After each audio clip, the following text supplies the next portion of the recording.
Welcome to our deep dive into the world of Greek and Roman theater. We've got some really fascinating material to work with, so let's jump right in. We'll be exploring those slides you shared on theater of Greece and Rome. Awesome. Should be interesting to see, how these ancient traditions still influence the stories we tell today. Yeah, it's amazing, how much we can learn from these cultures. Even after thousands of years, Absolutely. their theatrical innovations, they weren't just about entertainment. It's Right. like they reflect a deep understanding of human nature and societal dynamics. For sure. And today we'll be exploring how these forms of theater first emerged, some of their key elements, and ultimately what they reveal about how storytelling has evolved over time. Yeah. And here's a fascinating little tidbit to get us started. Did you know that Western theater, with its genres like tragedy, comedy, and drama, it actually originated in ancient Greece Oh, wow. as part of religious festivals honoring Dionysus? Dionysus, the god of wine and revelry. Exactly, the god of wine and revelry. That's right. So there you have it. These festivals, especially the city Dionysia, they were massive events, kind of blending religion, art, and social commentary all into one. Wow. Imagine, being transported back in time to this open-air amphitheater carved right into a hillside. Oh, You're wow. surrounded by thousands of spectators. Yeah. You'd see these masked performers, a chorus singing and dancing, and actors playing these larger-than-life characters. Wow, that must have been an experience so unlike anything we see today. Oh, absolutely. Immersive in every sense of the word. And the Greek amphitheater itself, it was designed to actually enhance the performance. Oh, okay. The circular shape, called the theatron, provided excellent acoustics, so even the people way in the back rows could hear the actors clearly. Huh, very clever design. So tell me, what were some of the key elements of like a typical Greek tragedy? Well, I think the most defining element was this exploration of profound themes, like fate, free will, justice, and the overall human condition. Think about Sophocles' Oedipus Rex. The main character is actually destined to fulfill this prophecy, Oh, wow. despite all his efforts to avoid it. Interesting. These plays wrestled with these huge questions, like about morality, about the consequences of the choices we make, Yeah. even the limits of human agency. Yeah, I'm sensing a theme here. It feels like there's something that really sets Greek theater apart. Yeah, definitely. Greek tragedies, they were more than just entertainment, right? They were these deep philosophical inquiries, these journeys into the meaning of existence. Right. It forced audiences to contemplate the forces that shape our lives, kind of like a collective introspection. That's so fascinating. Now, how did the Romans, known for their practicality and their love for spectacle, adapt this Greek tradition? Well, the Romans definitely absorbed that Greek influence, but they brought their own distinct, flavor to the stage. Right. They kept things like tragedy and comedy, but they introduced some new genres, like satire, which was a form of satirical comedy, often mixed with music and dance. So, a bit more lighthearted then, maybe poking fun at society. Precisely. The Romans, they had this knack for social commentary through humor. Mm. And, they loved grand spectacles. I mean, their love for spectacle was woven into their theatrical productions. I can only imagine. Picture this. Elaborate stage mechanisms, stunning backdrops. They even flooded entire amphitheaters, like the Colosseum for, mock naval battles. Wow, talk about immersive entertainment. Sounds like they Uh, took the concept of spectacle to a whole new level. they did. There's such a clear distinction then between, the philosophical depth of Greek theater and that Roman emphasis on visual grandeur, right? Yeah, that's a really keen observation. Yeah. But despite those differences, I think both cultures recognize a power of theater, Yeah. to both reflect and shape societal values. For the Greeks, it was a platform for exploring these big existential dilemmas. Okay. And for the Romans, they used it to entertain, to comment on social norms, even to reinforce their imperial power. So, different approaches then, but a shared understanding of theater's potential impact. It really makes you wonder, how did these civilizations, separated by, time and geography, arrive at such similar yet distinct theatrical traditions? It's a testament, I think, to the universality of storytelling Right. and to the human desire to grapple with these profound questions, but through art. Hmm. Both cultures saw theater as more than just entertainment. Right. It was a way to understand themselves and the world around them. That's a profound insight. And it leads us to another question. How similar were Greek and Roman theaters in terms of their actual design? Okay. And those performance elements. I mean, we've touched upon those thematic differences, but what about those practical aspects? Yeah, that's a great question. So let's start with costumes. Both Greek and Roman actors used masks, right? But their functions differed. In Greek theater, masks were like essential to conveying emotion, Okay. and representing different characters, especially since the actors often played multiple roles. That makes sense, especially given the size of those amphitheaters. The exaggerated features of the masks, would have allowed even the people way in the back to understand the emotions being portrayed. Exactly. The masks, they amplified expressions, gestures, and they allowed actors to transcend their own identities, to fully embody their roles. Fascinating. And did Roman masks serve a similar purpose? Well, the Romans adopted the use of masks from the Greeks, but for them it became more focused on, I think, that visual impact. Okay. They started experimenting with different materials and designs, creating these masks that were more ornate, more decorative. So the Romans, always the showmen, even saw masks as an opportunity to elevate the spectacle. Precisely. But let's delve a little deeper. There's another key element, the chorus. Okay. In Greek theater, the chorus played a central role. They were narrators, commentators, even representing the voice of the people. So not just, background singers then. No, not at all. They were active participants, shaping the narrative, providing context for the audience. Imagine them as this collective conscience, reacting to the events on stage, offering moral insights. Wow. Their presence really emphasized that communal nature of Greek theater, of a shared experience of contemplating these profound questions. It's definitely a stark contrast to our modern understanding of a chorus, often relegated to just musical interludes. So did the Romans retain that central role for the chorus? Well, as Roman theater evolved, the chorus's role, it started to diminish. Oh, okay. They became less involved in the plot, relegated more to those singing and dancing interludes. So a shift from collective commentary to more individual action then. Yeah, I think that's a good way to put it. It reflects a broader trend, I think, in Roman society, a growing emphasis on individual achievement and, personal stories. It's fascinating to see how those subtle shifts in theatrical elements, can actually reflect deeper cultural changes. But before we dive any further into those shifts, I think it's time for a quick break. We'll be back soon to continue our deep dive into the captivating world of Greek and Roman theater. Welcome back to our deep dive. Before the break, we were just uncovering those fascinating differences and similarities between Greek and Roman theater. It's clear that both cultures saw the potential of this art form, not just as entertainment, but as a way to really explore and reflect their values. Yeah, the subtle shift in the role of the chorus is a perfect example of that. But I'm eager to dive a bit deeper into those specifics. Okay. So what were some of the most popular or influential plays from each tradition? Well, when it comes to Greek tragedy, Oedipus Rex by Sophocles, that's a prime example. It's just this story, filled with dramatic irony. The audience, they know Oedipus's tragic fate, that he will kill his father and marry his mother. But he has no idea. And he's desperately trying to avoid a prophecy he doesn't fully understand. Yeah, it's that tension between fate and free will, that struggle against an inevitable outcome that makes it so compelling even today. Precisely. Oedipus Rex, it delves into the human condition, our flaws, our desires, and, the consequences of our actions. It forces us to confront some uncomfortable truths about ourselves. It's not just the themes, though. Sophocles' masterful use of dramatic irony, those plot twists, and, the commentary from the chorus, it all elevates the play to a whole other level. Absolutely. And when we shift over to Greek comedy, Aristophanes' Lysistrata is a standout. It's bold and surprisingly relevant even today.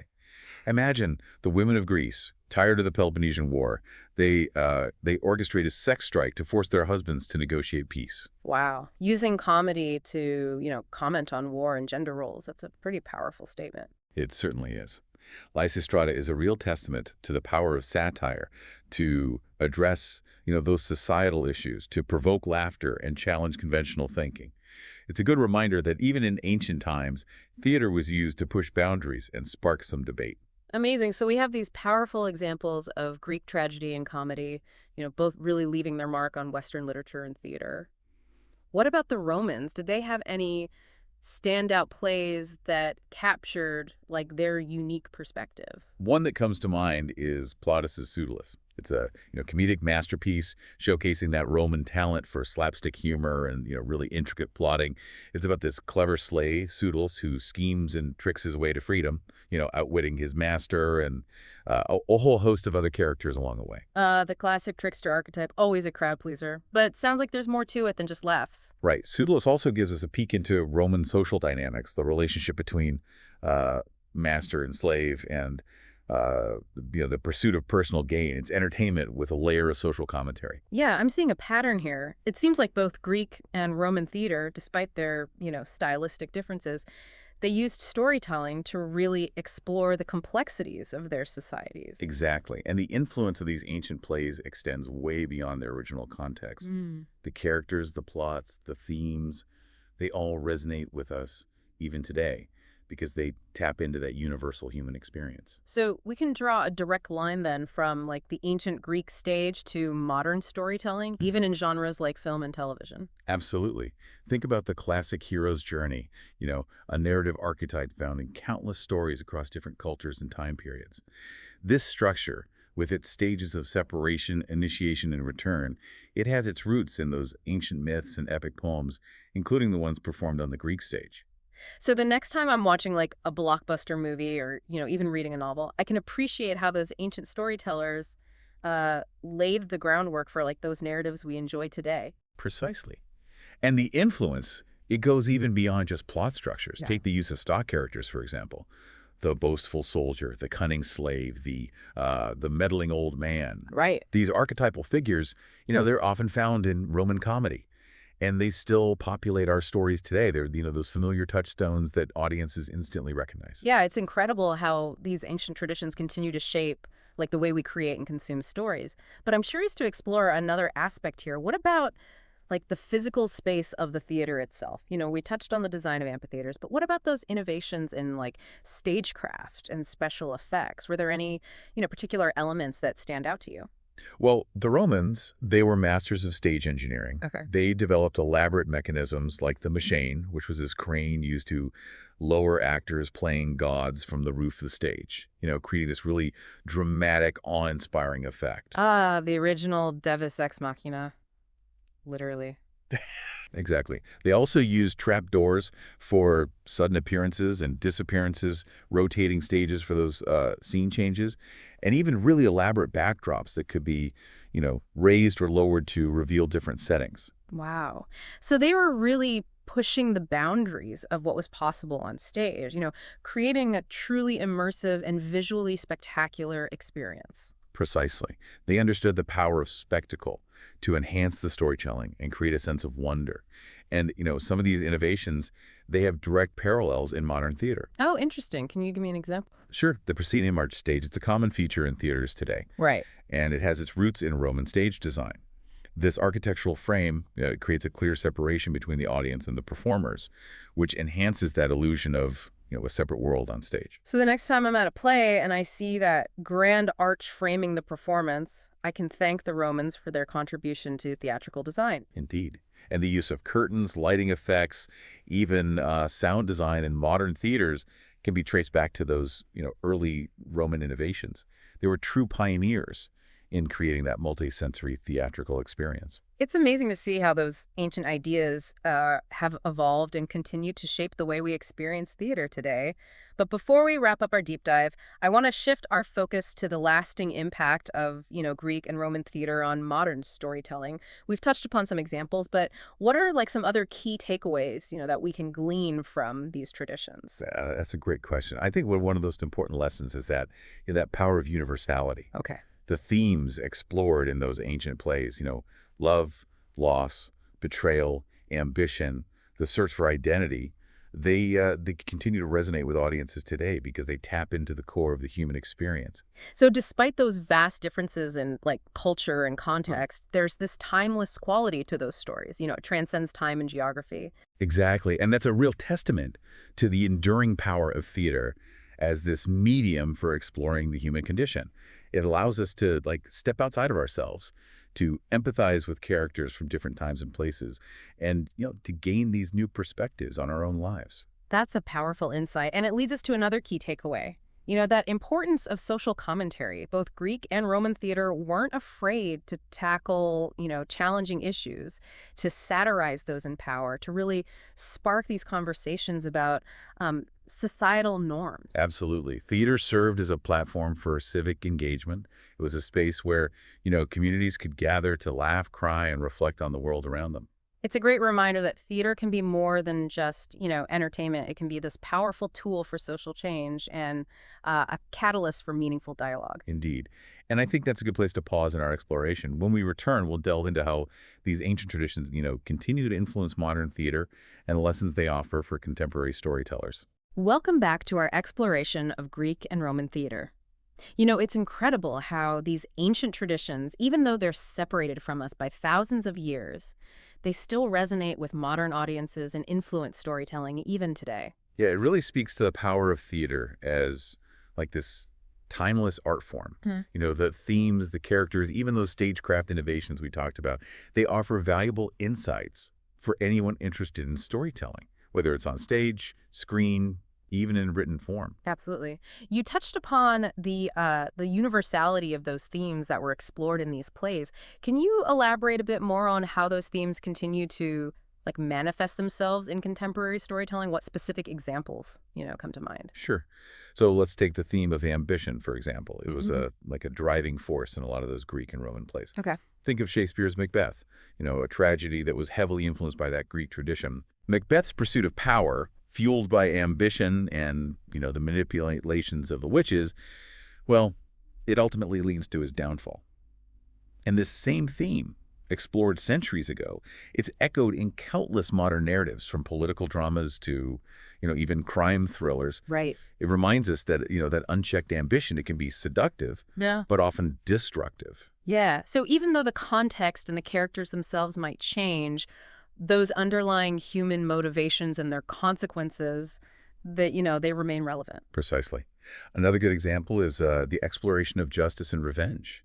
It was a central theme in a lot of Greek tragedies. Right. That cycle of violence, the desire for retribution, and, the question of whether true justice can ever really be achieved. Well, these are like timeless dilemmas. Yeah. They continue to fascinate both storytellers and audiences. Think about films like The Godfather, or even TV shows like Breaking Bad, where that pursuit of revenge, it drives the entire narrative. It blurs those lines between right and wrong and forces us to, confront the complexities of moral ambiguity. It's fascinating to see how these ancient themes, explored on those open-air stages centuries ago, can find new life in these modern narratives, captivating us with their timeless relevance. And it also makes you appreciate the enduring power of storytelling to grapple with those really profound human experiences. It does. And beyond just themes, we also see the influence of Greek and Roman theater in the characters that, populate our stories. The wise mentor, the tragic hero, the cunning trickster. Right? These archetypal figures rooted in ancient drama, they still appear in our books, movies, and plays today, providing these familiar frameworks for understanding human nature and all its complexities. Yeah, so in a way, those ancient playwrights, they gave us a blueprint for character development that, storytellers are still drawing on today. Yeah. Exactly. And let's not forget the impact on stagecraft, too. As we discussed earlier, the Romans, they were pioneers when it came to developing those stage mechanisms, special effects, those elaborate set designs. Right. All of these innovations, they paved the way for all the technological advancements that we see in modern theater today. From the sophisticated lighting and sound systems to those immersive digital projections that can really transport audiences to other worlds. It really is a reminder that theater is, it's a dynamic and evolving art form. It's constantly pushing those boundaries of what's possible. But amidst all of this innovation, I think it's important to acknowledge the enduring importance of those core elements of storytelling, the power of language, the art of performance, and, the ability to create those compelling narratives that resonate with audiences. Absolutely. Yeah. And there's a valuable lesson here, I think, for those contemporary storytellers. While technology can definitely enhance the theatrical experience, it's ultimately that human connection, those shared emotions, and the exploration of universal themes that make theater truly impactful. So it's really about Finding that balance, right, Yeah, between innovation and tradition, respecting, those foundations laid by those who came before us, while still embracing new possibilities. precisely. Yeah. And I think that's a fitting reflection as we, wrap up our deep dive into this world of Greek and Roman theater. These ancient traditions with their enduring themes, those compelling characters, and their innovative stagecraft, they offer valuable insights for anyone who's interested in the art of storytelling. It's been a fascinating journey exploring not just the historical context, but also like the enduring relevance of these theatrical traditions. And as we wrap up, I want to leave our listeners with a thought-provoking question to ponder. Considering the vast influence of Greek and Roman theater on, modern storytelling, how do you see those influences shaping the future of theater? What new innovations or adaptations might we see emerge as we, continue to draw inspiration from these ancient sources? It's a really exciting question. As technology continues to evolve and our understanding of, the human condition deepens, I have no doubt that theater will continue to adapt, innovate, and surprise us with new ways of, telling stories and engaging with audiences. The echoes of those ancient amphitheaters, they'll undoubtedly continue to reverberate, inspiring, generations of storytellers to come. Thank you so much for joining us on this journey back in time and for sharing your expertise. It's been a truly enriching deep dive into the captivating world of Greek and Roman theater. We hope this exploration has sparked your curiosity and inspired you to explore these timeless art forms further.